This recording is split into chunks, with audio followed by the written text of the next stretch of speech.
All right, so I don't know if I can be heard because something's going wrong with the computer.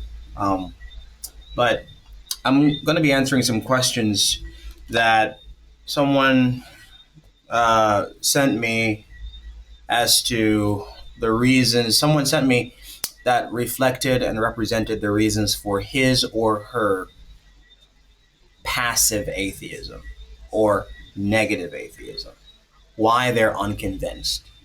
And I don't normally respond to people who are negative atheists because it's a non sequitur. Their mental state of being unconvinced does not entail that Yahweh doesn't exist. But I will interact with someone who is a passive atheist who just has questions, just has concerns, questions that have not been answered for them, or questions that have been answered, but they did not find the answers compelling or convincing or whatever. I'm willing to have a conversation with someone like that who doesn't give pushback, because as soon as they give pushback, then you know they're not a passive atheist. They're an active atheist. And they're just being deceptive, pretending to be passive when they're not. They actually have a positive position that Yahweh doesn't exist. And everything you throw at them, they give a rebuttal. They respond with an argument. So how you address these things are different. How you address these two different perspectives, these two different kinds of atheism are different. So I'm going to be answering the questions that this person gave. And the good thing about it is that they are very good questions that I would love to get out there for people who have these questions. They can now have the answer. All right. So without further ado, let's get into it. Okay, so I'm going to read from the commenter the entire comment, and you're going to hear how good these questions are. And I appreciate questions like this because it shows that this person is thinking. And I like when the atheist or the unbeliever is thinking. So this person, it's TK Speaks. He'll know himself because I told him the next video I post on YouTube will be a response to this. So he says, no, I mean soft atheism, who give you actual arguments for why they are not convinced. For example, I personally don't believe in God, but I'm not against the possibility that God could exist either. I don't believe in God because the evidence that theists have offered to me thus far has not been sufficient enough to prove their claim that there is a God. You're talking about Yahweh in particular, and so there are also things attributed to Yahweh in both the Bible and by modern apologetics philosophies like tag that either make his nature or actions seem pointless, redundant, irrelevant, contradictory, or physically impossible. For example, Christians who are classical theists assert that God is a timeless being who exists outside of time. But how would it be physically possible for a being that exists outside of time to actually interact or create time? How does that work? Regarding the Bible, which does imply that God is omniscient, if God knew that Adam and Eve would sin before he even made them, then what was the point of asking them and giving them a task he already knew they would fail? Why was God angry at Adam and Eve for disobeying him when he already knew before he even created them that they would, do what they did? Why did God regret making humans when he already knew before he created humans that they weren't going to do right? Couldn't he have simply chosen not to make them so that he would not regret what he already knew he was going to regret before he ever created anybody? These are some of the reasons why I find the claim that God is real to be unproven so far. Unquote. These are very good questions. Now I'm going to respond to each of them as quickly as I can because I got to go do another errand. So this video is currently at almost 5 minutes. I'm going to see if I can finish this video in 15 minutes. So 10 minutes more, or 20 minutes, at least 20 minutes, so that anyone who watches this video doesn't have to be intimidated by a long video. All right, so the objector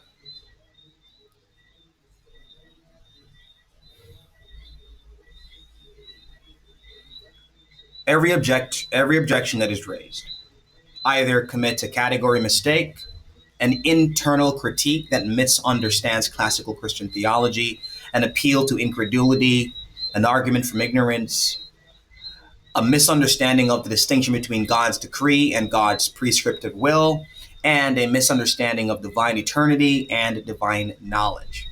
So let's take them one by one. Objection 1. How can a timeless being create time? The objection. God exists outside time. Time was created. How can a timeless being create time? Good question. My answer. This is a fundamental category error. The objection assumes only something inside time can cause something. But why think that? The Christian position is time itself is a part of creation. Therefore, God cannot be dependent upon time.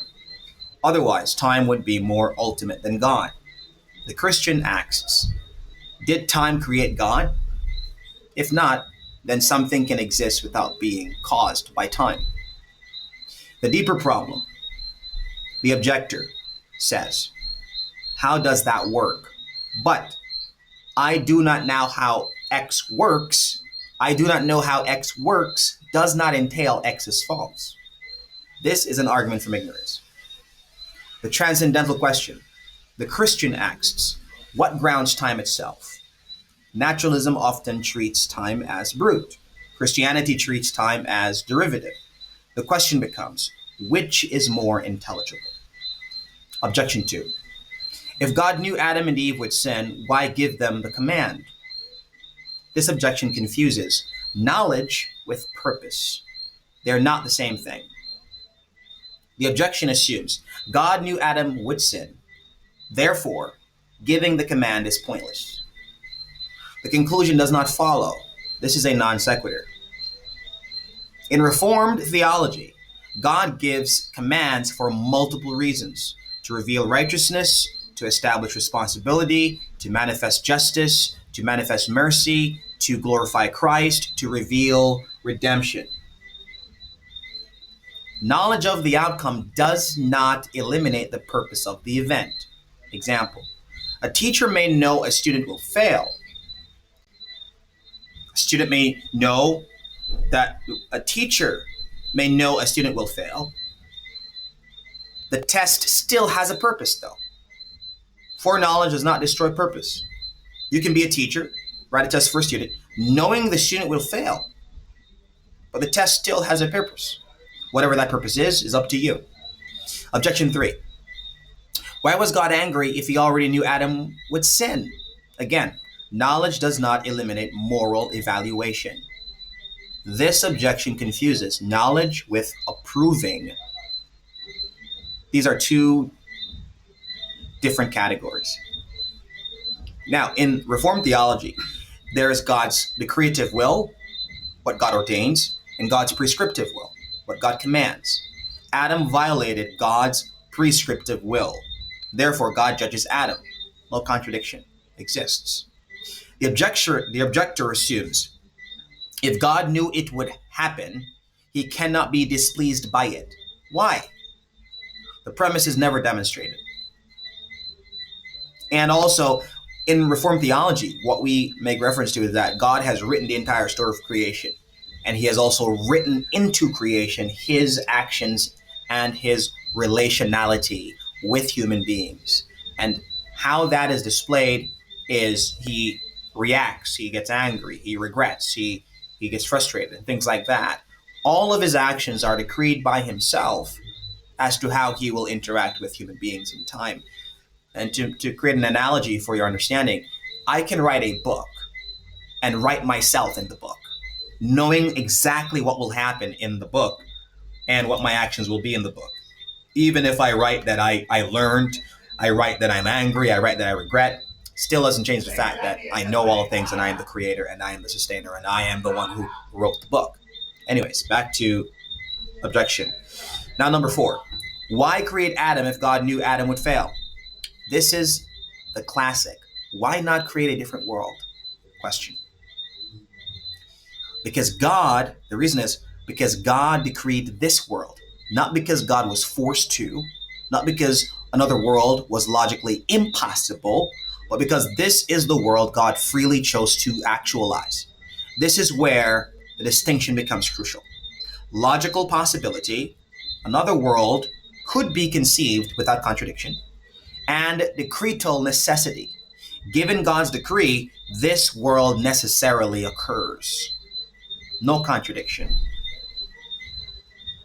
And if you're thinking about necessitarianism, think about decretal necessitarianism, that things are necessary not by nature but by decree. Objection 5. Why did God regret creating mankind? This is one of the easiest questions from a classical reform perspective, okay? The objection assumes regret means God learned something, but that is not how classical Christian theology understands the passage. In Christian theology, we have ontological immutability, God's nature never changes, and we have relational mutability. God relates differently to changing creatures. When Scripture speaks of God regretting, the language is anthropomorphic. It communicates God's judicial disposition towards sin. It does not mean God acquired new information. Otherwise, God would cease being omniscient, which the objector himself acknowledges, Christianity denies. And now, objection 6. Couldn't God have simply not made them? This is ultimately the question of why did God choose this decree instead of another?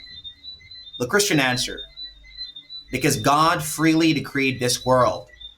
The objector often wants a reason beyond God's decree, but then the question becomes, what stands above God's decree? Nothing, because God is ultimate. At some point, explanation terminates in God's wisdom, not brute facts, not irrationality, but God's eternal purpose. Now, the bigger problem. Notice what has happened throughout the comment, okay? The commenter never actually argues. P1, Yahweh is impossible. P2, Christianity is contradictory. Conclusion, therefore Christianity is false. The objector never does that. Instead, the objector argues repeatedly, I don't understand how this works, or this seems strange, or this appears contradictory. This is not a contradiction. None of that is a contradiction. None of that entails Christianity is false. That is just incredulity, appeal to incredulity. P1, I don't understand X. Conclusion, therefore X is false. Or P1, X seems weird. Conclusion, therefore X is false. It's a non sequitur, it's a fallacy. That's not what he said in the comment, but this is my translation of what he said. And now the transcendental pushback. We're almost done. 12 minutes. I'm going pretty good. At this point, the Christian can ask, and I'm going to ask, what is your worldview? What is your ultimate? How do you know your worldview is true? What grounds logic? What grounds morality? What grounds rationality? What grounds consciousness? What grounds evidence? What grounds truth? Notice, the commenter never addresses any of these, and none of these were asked of the commenter, but now, when he sees this video, he can answer them. And now, my intelligibility argument. P1, if intelligibility exists, an ultimate rational ground exists. P2, intelligibility exists. P3, Yahweh uniquely satisfies the requirements of that ultimate ground. Conclusion, therefore Yahweh exists. So, I'm looking forward to the commenter responding to my argument for God's existence. You can ask me more questions if you want, it's fine. But if you've heard my argument before, you have never addressed P1, you've never addressed P2, you've never addressed P3. Instead, you move immediately to, I don't understand certain doctrines. But not understanding a doctrine does not refute the transcendental argument. Okay? And all of this is appeal to incredulity. I don't understand X, therefore X is false. That's not what you're saying, but that's the argument behind the notion. Because if you're unconvinced of something, it means you don't think it's true. If you don't think it's true, then that means it's false. If you think it's false because you are unconvinced, because you don't understand, that's appeal to incredulity fallacy. Okay, so this commenter has moved beyond mere lack of belief and has presented objections. However, none of the objections actually demonstrate a contradiction within Christianity. They primarily rest on category mistake, confusion of divine foreknowledge with divine approval, confusion of God's decretive will with his prescriptive will, misunderstanding of divine eternity, misunderstanding of anthropomorphic language about God's regret, and repeated appeals to incredulity. Most importantly, the objections do not engage the central Christian claim that Yahweh is the metaphysically necessary and transcendentally necessary ground of intelligibility itself. Even if every one of your questions, the objector, were answered to your satisfaction, you would still need to address the deeper question. What is ultimate? How do you know your worldview is true? And what grounds the logic, truth, morality, rationality, consciousness, and intelligibility that you use to raise the objections in the first place? That is where the decisive debate actually occurs. And that is where I take it all the time. Because I know that all of us have a worldview, and all of us are going to use our worldview as our filter for proof and evidence. Evidence is an available body of information that can indicate whether a proposition, assumption, or belief is true. Proof is a body of evidence and reasoning sufficient to indicate the truth, the validity of a belief, proposition, or assumption. Evidence does not interpret itself. Proof does not interpret itself. It requires a worldview. So everything I said in this response is probably going to be rejected because of the worldview that you're using. It didn't meet your worldview criteria for belief. But ask yourself the question, what is your worldview? Do you know that your worldview is true? And if you do know that your worldview is true, how do you know? How do you know? Because if you don't know if your worldview is true, then that means you don't know if your worldview standard of evidence is true. If you don't know if your worldview standard of evidence is true, then the conclusion that you draw from using that to judge Christianity and then saying Christianity is false, if that's what you did or that's what you do, then that means you don't know if Christianity is false because you don't know if the standard you used is true. If you say you know it's true, but you can't demonstrate that it's true, then you're still in the same problem where you're using something you don't even know is true because you can't demonstrate it to judge the truth of something and then concluding that the thing you're judging is false or unconvincing.